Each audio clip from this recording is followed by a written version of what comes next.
Obrigado, Sérgio, e todo o time do Púlpito da ARE pelo convite. E a gente realmente é um privilégio muito grande estar falando aqui na frente da minha comunidade sobre um trabalho que foi feito através de uma ideia que surgiu aqui, mais ou menos naquele lugar ali, e que tem um impacto realmente muito maior do que o da nossa comunidade, não é? Então, não sei se todos me conhecem, eu sou basicamente um engenheiro, basicamente não, eu sou um engenheiro, voluntário aqui na comunidade há dezenas de anos, na escola, no Eliezer, no culto, na Dvarim e na UJR, que é o movimento reformista na América Latina. Há muitos anos atrás, sentado ali mais ou menos, vocês sabem que aqui na área a gente tem esse costume de muitas vezes chamar pessoas que não são do púlpito para falar, né? Para fazer prédica, para falar sobre a Torá, para falar sobre... na sexta-feira, no sábado de manhã. Então, aqui uma vez escutei um amigo nosso, muito bom amigo nosso, fazendo um comentário sobre a Torá. E eu falei, não é possível esse comentário, né? Porque era um comentário muito diferente daquilo que a gente pratica aqui dentro e acredita em nossos corações.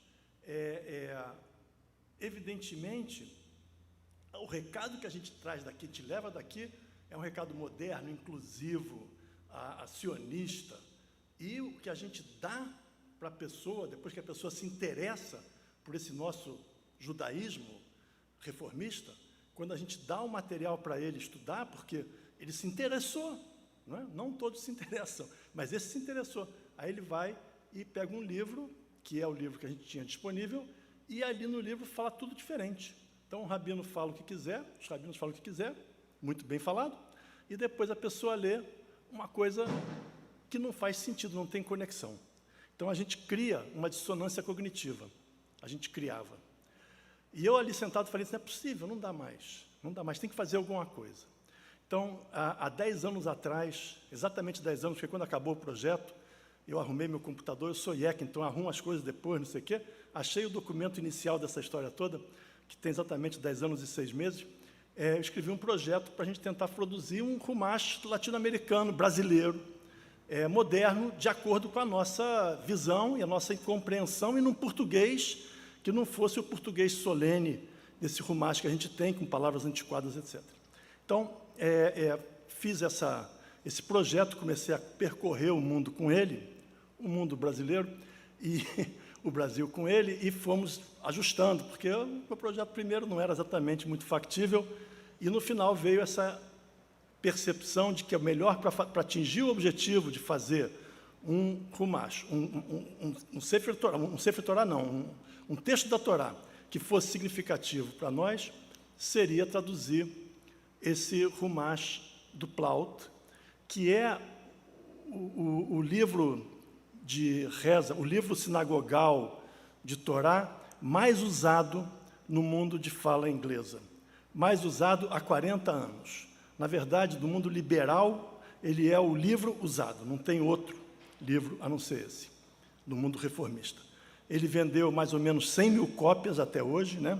E está aí há 40 anos, e ele foi publicado, então, em 1931, e sofreu uma revisão em 2005, e isso é o que a gente traduziu, não é? O Chumash Plaut é um livro muito diferente de tudo que você vai encontrar no mercado brasileiro de todas as denominações. Ele não tem só, como todo Chumash, um texto da Torá em hebraico, okay? Esse texto não tem inovação nele, e uma tradução na língua do país, no caso português, mas podia ser espanhol, não sei o quê. Não é só isso. O Chumash Plaut, essa parte do hebraico mais a tradução, é 35% do livro, 35%, ok? 65% do livro é outros materiais, são outros materiais, que são, basicamente, comentários sobre a tradução, porque a tradução da Torá é muito ambígua em certos momentos, algumas palavras se perderam no tempo, algumas construções são muito complexas de serem entendidas, e sujeitas a uma série de interpretações diferentes. Então, o Chumash do Plaut tenta adotar uma tradução, uma interpretação dele e falar, olha, eu traduzi assim, mas ali fulano traduziu isso, outro traduziu aquilo, que a gente dá uma tradução honesta, sem tentar colocar no meio da tradução para o vernáculo, para o português, aqui no caso, uma ideologia. Tenta tirar a ideologia da tradução, não é? Então, isso é uma parte dele. A outra parte, que é tão importante quanto ou mais, são ensaios sobre os temas da Torá. Não apenas o relato do que aconteceu. Jacó foi no poço e viu Rebeca. Não isso, não só isso. O que significa esse ir ao poço? O que significa, naquela época, como é que isso surge? O que era aquele poço naquele momento? O que emana disso? Então, isso tem para todos os temas, sei lá, divórcio, casamento, kasherut, Yom Kippur, Hagim, não sei o quê. Para cada tema, e são muitíssimos ensaios sobre os temas que estão na Torá, que saem da Torá, e a evolução deles ao longo do tempo. Então, ele é basicamente uma biblioteca de estudo judaico, uma biblioteca num volume só, ok? Esse volume aqui parece disfarçadamente pequeno. Aqui tem 1.700 páginas de conteúdo, não é? Não dá para ler hoje à noite. Tem 1.700 páginas de conteúdo e com papel fino, Bíblia e tal. A gente tentou fazer um livro também fisicamente fácil de mexer. Ele pesa menos de 1 quilo, pesa 1 quilo mais ou menos, etc. Então, acho que seria um resultado muito bom nesse aspecto também. A gente levou 7 anos traduzindo e revisando e editando e compondo esse livro. Um trabalho absolutamente louco, algo parecido com um casamento, que se você sabe como é que acaba, você não começa. Mas, no final, acabou bem, tá certo? Assim como muitos casamentos. E a gente nunca pensou em desistir, apesar da dificuldade muito grande de fazer. Não pensou em desistir porque a gente tinha certeza que o objetivo era absolutamente sublime, não é? E eu queria aqui ressaltar que esse livro foi feito por um grupo. Eu fui o coordenador desse grupo, mas aqui temos a Karen, que eu não sei onde é que está aqui, está ali, que participou ativamente numa parceria muito próxima nesse livro, né? Nós dois fomos as pessoas que levamos esse projeto adiante, coordenando o trabalho de muitas outras pessoas. E o objetivo que eu falei, que a gente sabia que esse livro era importante, tinha que terminar, apesar de todas as dificuldades, tá certo? Inclusive financeiras, tinha que terminar porque nosso objetivo era de habilitar um judaísmo relevante para a América Latina, tá certo? E esse é o que norteia o princípio do movimento reformista. A gente quer criar um judaísmo relevante.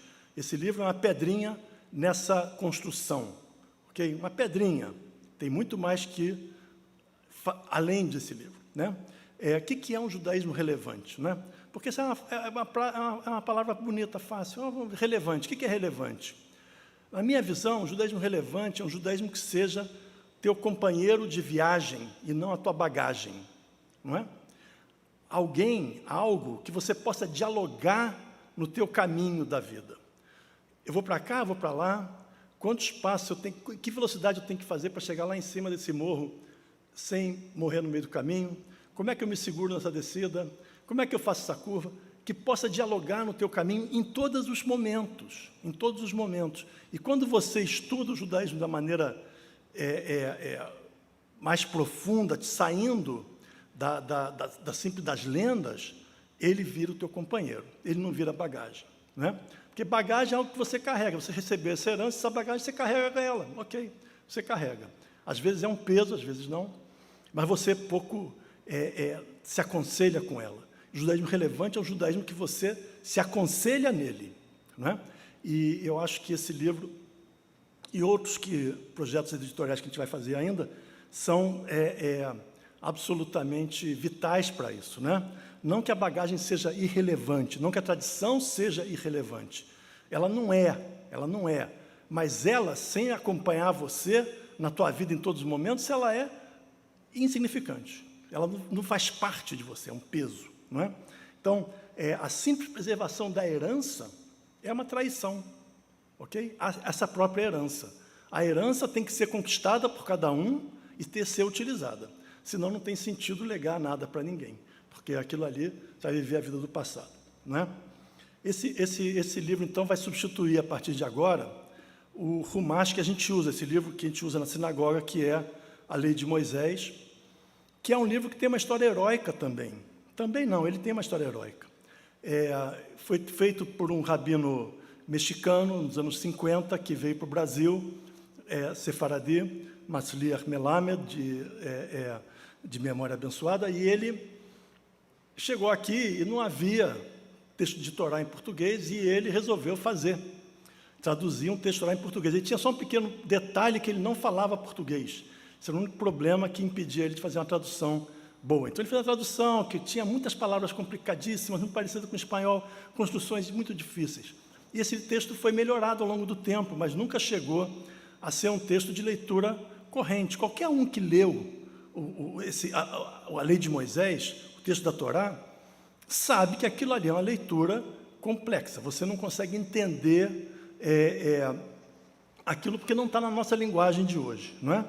Então, por exemplo, exemplos assim, na Paraxá de Lech Lechá, que, sei lá, 3, 4 semanas atrás, então Deus fala para Abrão: sai da sua casa, sai da casa da sua parentela, sai da sua parentela. Parentela quer dizer o quê? Quantos de vocês ouviram falar sobre parentela na sua vida, fora da sinagoga? Ninguém, não se usa, né? Parentela quer dizer casa dos teus parentes, no caso. E tem outros exemplos assim de português muito antiquado que tem que ser renovado. E um português que tenta também, que parte do princípio que, já que a Torá é um livro muito antigo, nós temos que usar uma linguagem muito antiga de português também.